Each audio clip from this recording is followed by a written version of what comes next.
Hans Wilsdorf didn't just create a watch. He forged a symbol of luxury, precision, and prestige that has endured for more than a century. Rolex.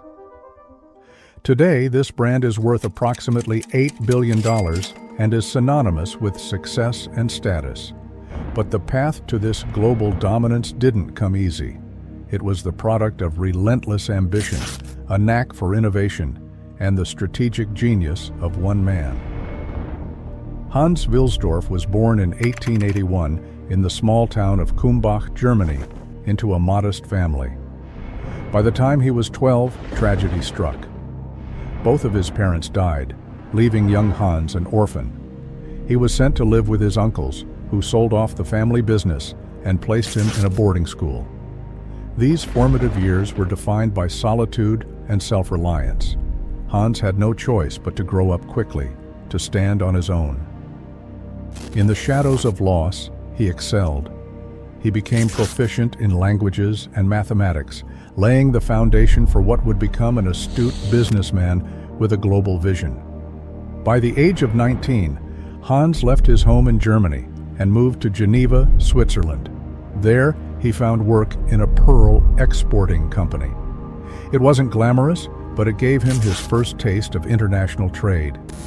His real education came a few years later when he joined Kuno Korten, one of Switzerland's top watchmaking firms.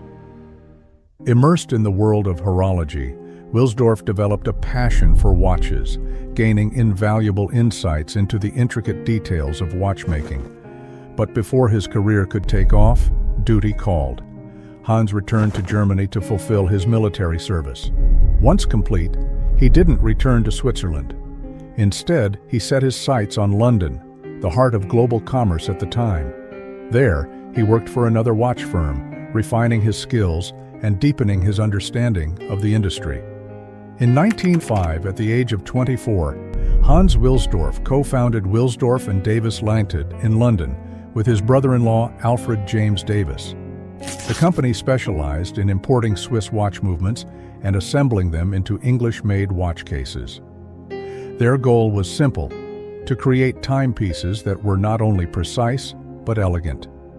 But Wilsdorf had an even grander vision. He knew he needed a name that would resonate globally, one that would transcend borders.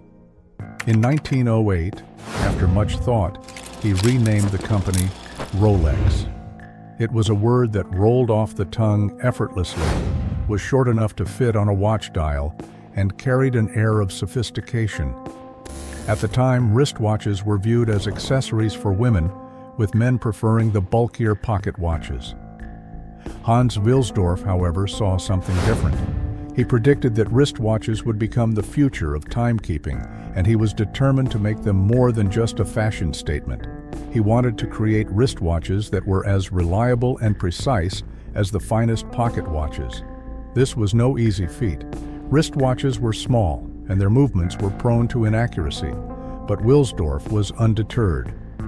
He worked closely with Swiss watchmakers to improve the precision of wristwatch movements, eventually obtaining the first wristwatch chronometer certificate, a milestone that set Rolex apart from the competition. Then, the world was thrown into turmoil. World War I erupted in 1914, and as men went off to the trenches, pocket watches became impractical. Soldiers needed something more functional, and the wristwatch became their timekeeper of choice. Among them, Rolex stood out for its reliability and precision, earning the trust and admiration of soldiers across Europe. However, war brought its own challenges for Wilsdorf. Anti-German sentiment in Britain was high, and heavy taxes on luxury imports threatened his business. In 1915, he made the difficult decision to move Rolex from London to Switzerland. Switzerland, with its neutral stance and strong tradition of watchmaking, became the perfect base for his growing empire. There, Rolex continued to evolve, officially rebranding as the Rolex Watch Corporation Limited. But Wilsdorf wasn't satisfied with creating just another wristwatch. He wanted to push the boundaries of what a wristwatch could do. His sights were set on creating the first waterproof wristwatch, a challenge that required not only technical innovation, but bold marketing. In 1926, Rolex introduced the Rolex Oyster, the world's first waterproof wristwatch. To demonstrate its capabilities, Wilsdorf employed a unique marketing strategy. He placed the watch in fish bowls, displaying them in jewelry stores, showcasing their ability to remain fully functional underwater. However, his marketing genius didn't stop there. In 1927, a young swimmer named Mercedes Gleitze attempted to swim across the English Channel, one of the most treacherous and celebrated challenges of the time. Wilsdorf saw an opportunity. He provided her with a Rolex Oyster to wear during her swim, knowing that if the watch could survive the channel, it would prove its durability to the world. And it did. Although Gleitze's attempt was ultimately unsuccessful, the Rolex on her wrist emerged unscathed, ticking away perfectly. The story captured international headlines, catapulting Rolex into the spotlight.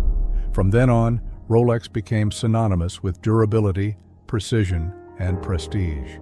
The company's reputation only grew as it continued to associate itself with explorers, aviators, and athletes.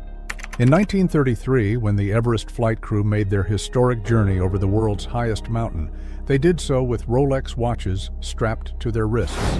But Rolex wasn't just about technical superiority, it was about status. In 1925, Wilsdorf introduced the now iconic Rolex crown logo, a symbol of royalty, power, and excellence. The five-pointed crown became an emblem of success, and wearing a Rolex became a statement. By the 1930s, Rolex had solidified its place as a leader in the luxury watch market, but it wasn't just watches that made the brand. It was the man behind it all, Hans Wilsdorf, whose vision, resilience, and marketing prowess built the empire we know today. Hans Wilsdorf's story is one of triumph over adversity, of innovation in the face of doubt, and of relentless ambition. From a boy orphaned at 12 to the founder of one of the most prestigious brands in the world, his legacy is more than just Rolex. It's a testament to the power of vision and determination. Rolex isn't just a watch, it's a story of precision, luxury, and timelessness, just like the man who created it.